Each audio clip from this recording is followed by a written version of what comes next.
अस्सलामु अलैकुम नाज़रीन। आज हम वायरल हेपेटाइटिस यानी लीवर में होने वाली एक संक्रामक बीमारी के बारे में चर्चा करेंगे। वायरल हेपेटाइटिस एक ऐसी बीमारी है जो वायरस के कारण होती है और ये मुख्य रूप से 4 प्रकार की होती है। हेपेटाइटिस ए, बी, सी और ई ये सभी प्रकार लीवर को प्रभावित करते हैं, लेकिन इनके फैलने का तरीका और खतरे का स्तर अलग-अलग होता है।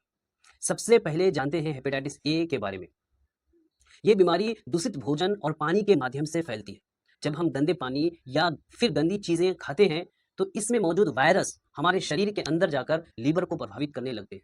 हेपेटाइटिस ए में आमतौर पर शरीर में दर्द, जोड़ों में दर्द, कमजोरी, पीलिया और कभी-कभी चक्कर आने जैसी समस्याएं होती हैं। हालांकि ज्यादातर मामलों में यह बीमारी खुद ही ठीक हो जाती है और इसके लिए कोई कोई खास दवा लेने की जरूरत नहीं पड़ती। इसका सबसे अच्छा बचाव है साफ सफाई का ध्यान रखना, यानी स्वच्छ भोजन और पानी का सेवन करना। साफ पानी का सेवन करना, पानी का बहुत बड़ा रोल है दोस्तों हेपेटाइटिस ए में। अब हम बात करेंगे हेपेटाइटिस बी की। हेपेटाइटिस बी ये एक गंभीर प्रकार की वायरल हेपेटाइटिस है जो धीरे धीरे लीवर को नुकसान पहुंचाती है। हेपेटाइटिस बी रक्त और शरीर के तरल पदार्थों के संपर्क में आने पर फैलती है, जैसे संक्रमित सुई लगना, संक्रमित खून का संपर्क या असुरक्षित यौन संपर्क। यह बीमारी भारत के कई राज्यों में काफी फैली हुई है। हेपेटाइटिस बी का संक्रमण लंबे समय तक छुपा रह सकता है और यदि समय पर इलाज ना मिले तो यह लीवर सिरोसिस या लीवर कैंसर तक का कारण बन जाता है। लीवर कैंसर तक का कारण बन सकता है। सौभाग्य से हेपेटाइटिस बी का टीका उपलब्ध है और इसके जरिए हम उन संक्रमणों से बच सकते हैं। अब हम बात करेंगे हेपेटाइटिस सी की। हेपेटाइटिस सी भी बी के समान ही खतरनाक होती है। यह भी रक्त के जरिए फैलती है और लीवर को गंभीर रूप से नुकसान पहुंचा सकती है। हेपेटाइटिस सी में लीवर कैंसर और सिरोसिस का खतरा भी बहुत होता है। इसे पहचानना और समय पर इसका इलाज कराना अत्यंत आवश्यक है।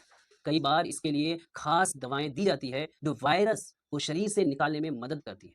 अब सुनते हैं हेपेटाइटिस ई के बारे में। यह भी दूषित पानी और भोजन के कारण फैलती है और हेपेटाइटिस ए की तरह ही होती है, लेकिन यह विशेष रूप से गर्भवती महिलाओं के लिए खतरनाक साबित हो सकती है। गर्भावस्था में यदि किसी महिला को हेपेटाइटिस ई हो जाता है तो उसकी और बच्चे की जान को खतरा हो सकता है। अभी हेपेटाइटिस ई के लिए कोई टीका उपलब्ध नहीं है, इसीलिए संक्रमण से बचने के लिए स्वच्छता सबसे जरूरी है। अपनी स्वच्छता का बहुत ख्याल रखना है। किसी भी प्रकार का हेपेटाइटिस हो, इसके लक्षण दिखने पर तुरंत डॉक्टर से संपर्क करना चाहिए। लीवर शरीर का बहुत जरूरी अंग है। जो शरीर को सफाई करता है, भोजन से ऊर्जा बनाता है और कई जरूरी क्रियाएं करता है। यदि लीवर खराब हो गया तो शरीर का समग्र स्वास्थ्य प्रभावित होता है। हेपेटाइटिस से बचाव के लिए कुछ मुख्य बातें याद रखनी चाहिए। साफ सफाई का ध्यान रखें, दूषित भोजन और पानी से बचें, संक्रमित सुई या ब्लड प्रोडक्ट्स का उपयोग न करें और अच्छे से टीकाकरण कराएं। इसके अलावा यदि हेपेटाइटिस का कोई संदेह हो तो समय पर जांच कराएं और उचित उपचार लें।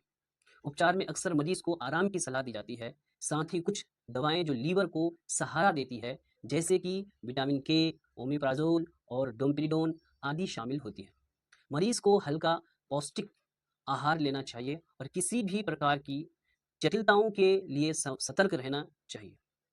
इस प्रकार वायरल हेपेटाइटिस से बचना अधिक महत्वपूर्ण है, क्योंकि इसका सही समय पर इलाज न होने पर यह जीवन के लिए गंभीर खतरा बन सकता है। साफ सफाई, टीकाकरण और जागरूकता से इस बीमारी को नियंत्रित किया जा सकता है।